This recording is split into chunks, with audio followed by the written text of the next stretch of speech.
Hello, and welcome to the Coachman. For today's reading, we're going to be heading straight over to Denmark for Hans Christian Andersen's The Happy Family. Really, the largest green leaf in this country is a dock leaf.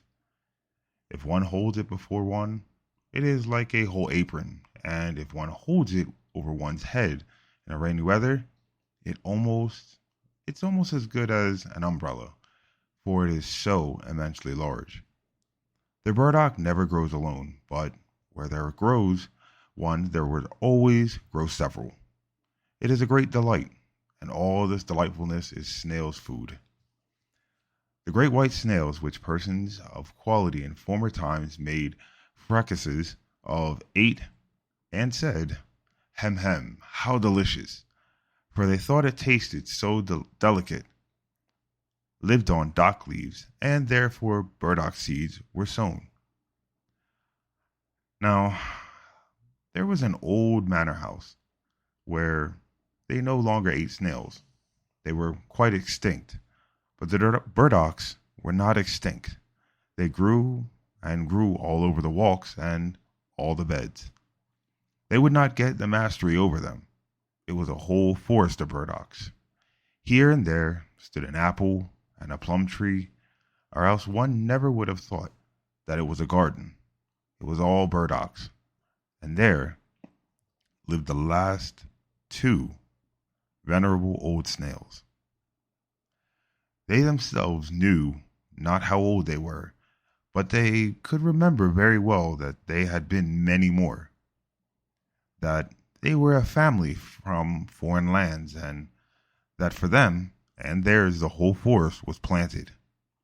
They had never been outside it, but they knew that there was still something more in the world, which was called the manor house, and that there they were boiled, and then they became black, and were then placed on a silver dish, but what happened further, they knew not, or, in fact, what it was to be boiled, and to lie on a silver dish.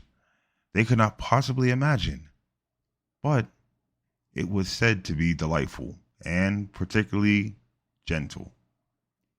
Neither the chafers, the toads, nor the earthworms, whom they asked about it, could give them any information. None of them had been boiled or laid on a silver dish. The old white snail were the persons of distinction in the world, that they knew. The forest was planted for their sake, and the manor house was there that they might be boiled and laid on a silver dish.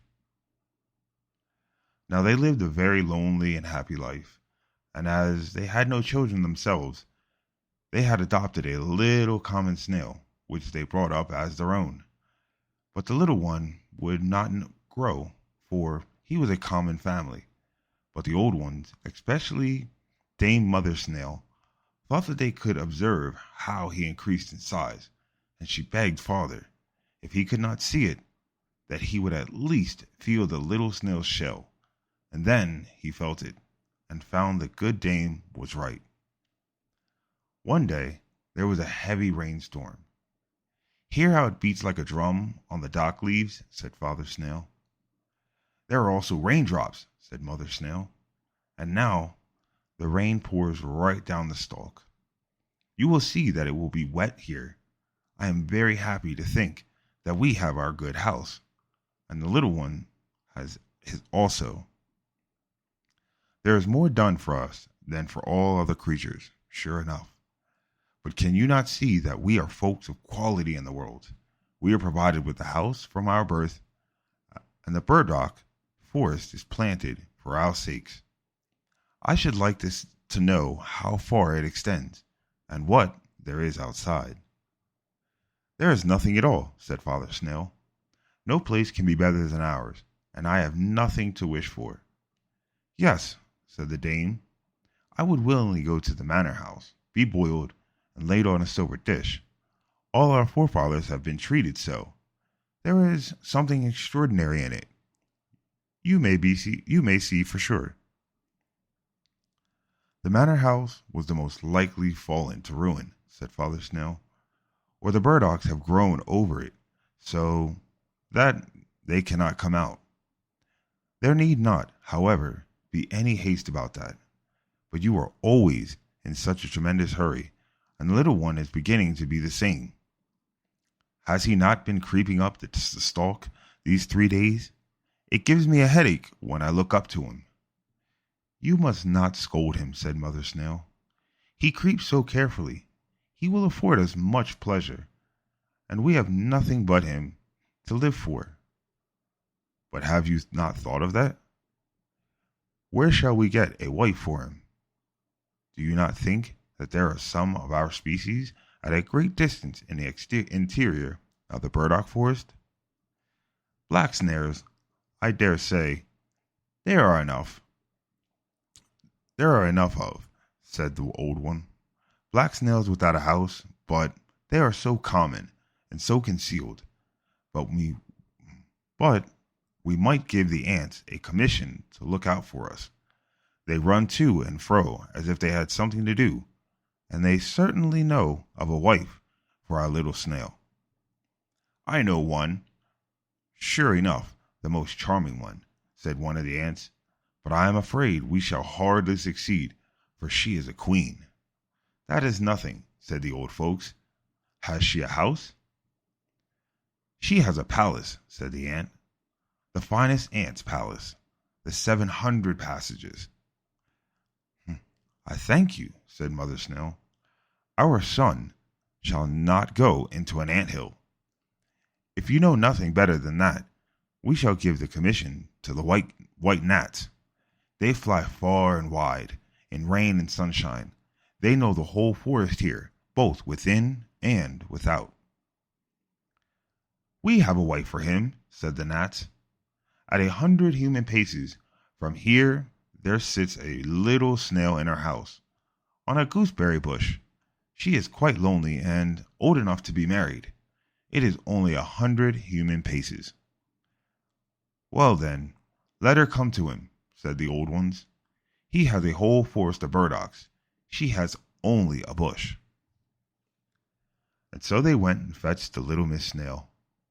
It was a whole week before she arrived, but therein was just the very best of it, for one could thus see that she was the same species.